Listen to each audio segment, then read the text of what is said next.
നമസ്കാരം. പുതിയ വീഡിയോയിലേക്ക് ഏവർക്കും സ്വാഗതം. കണ്ണൂരിൽ 4 മാസം പ്രായമുള്ള ഒരു കുഞ്ഞിനെ കിണറ്റിൽ എറിഞ്ഞ് വളരെ ദാരുണമായ രീതിയിൽ കൊലപ്പെടുത്തിയിരിക്കുന്നു. കുഞ്ഞിൻ്റെ കൊലപാതകവുമായി ബന്ധപ്പെട്ട് അന്വേഷണങ്ങൾ വളരെ ഊർജിതമാക്കി.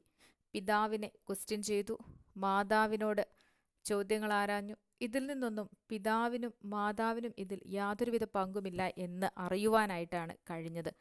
എന്നിരുന്നാലും ഇത്ര പിഞ്ചു കുഞ്ഞിനെ കൊലപ്പെടുത്താനുള്ള മനസ്സ് ആർക്ക് വന്നിട്ടുണ്ടാവും എന്നുള്ള സംശയത്തിനൊടുവിൽ കൊല്ലപ്പെട്ട കുഞ്ഞിൻ്റെ പിതാവിൻ്റെ സഹോദരിയുടെ മക്കളെ തമിഴ്നാട്ടിൽ നിന്നും ഇവിടെ കേരളത്തിൽ കൊണ്ടുവന്ന് താമസിപ്പിക്കുകയായിരുന്നു.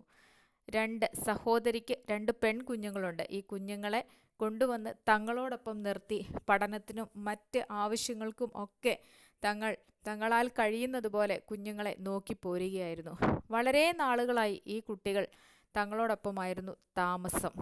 ഈ പിതാവും മുത്തു എന്നറിയപ്പെടുന്ന ഈ പിതാവിനും മാതാവിനുമൊക്കെ ഈ മക്കളോട് വളരെയധികം സ്നേഹമായിരുന്നു. പക്ഷെ പിന്നീട് സംഭവിച്ചത്, ഇവർക്ക് മുത്തുവിനും ഭാര്യയ്ക്കും മറ്റൊരു കുഞ്ഞുണ്ടായപ്പോൾ ഈ സ്നേഹം, തങ്ങൾക്ക് കിട്ടിക്കൊണ്ടിരുന്ന ഈ സ്നേഹം മറ്റൊരു കുഞ്ഞിലേക്ക് കേന്ദ്രീകരിക്കപ്പെടുന്നത് തീരെ സഹിക്കുവാൻ ഈ മക്കൾക്ക് കഴിയുകയുണ്ടായില്ല.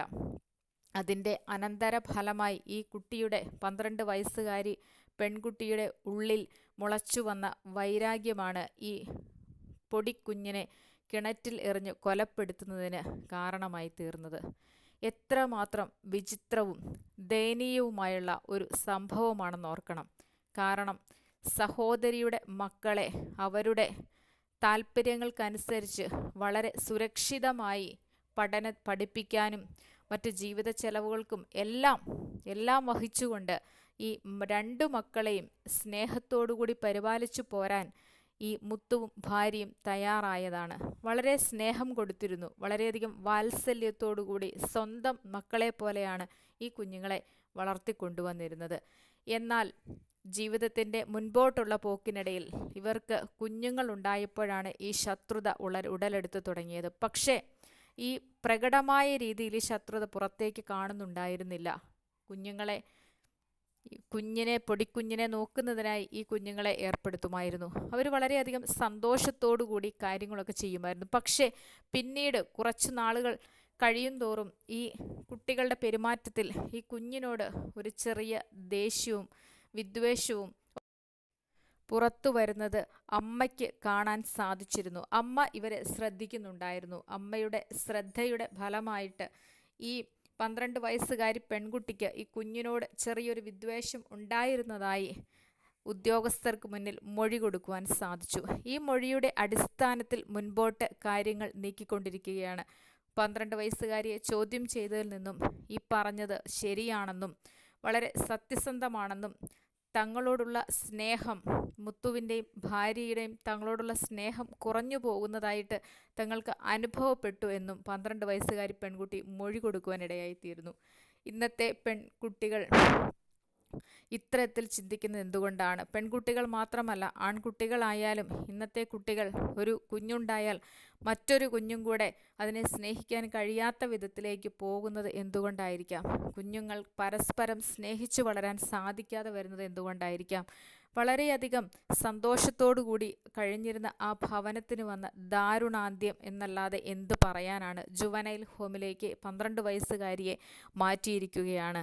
ശരിയും തെറ്റും ഏതെന്നറിയാത്ത പ്രായമൊന്നുമല്ല. 12 വയസ്സാകുമ്പോൾ ശരിയായി കാര്യങ്ങളെ വിശകലനം ചെയ്യുവാനും നോക്കിക്കാണുവാനുമൊക്കെയുള്ള കഴിവുള്ളതാണ്. പക്ഷേ എന്തുകൊണ്ടാണോ സ്നേഹം കിട്ടാത്തതുപോലെ ഈ പിഞ്ചു കുഞ്ഞിനെ അതിദാരുണമായ രീതിയിൽ കിണറ്റിലേക്ക് എറിയുന്നതിനാണ് ഈ കുഞ്ഞിന് 12 വയസ്സുകാരിക്ക് സാധിച്ചത്.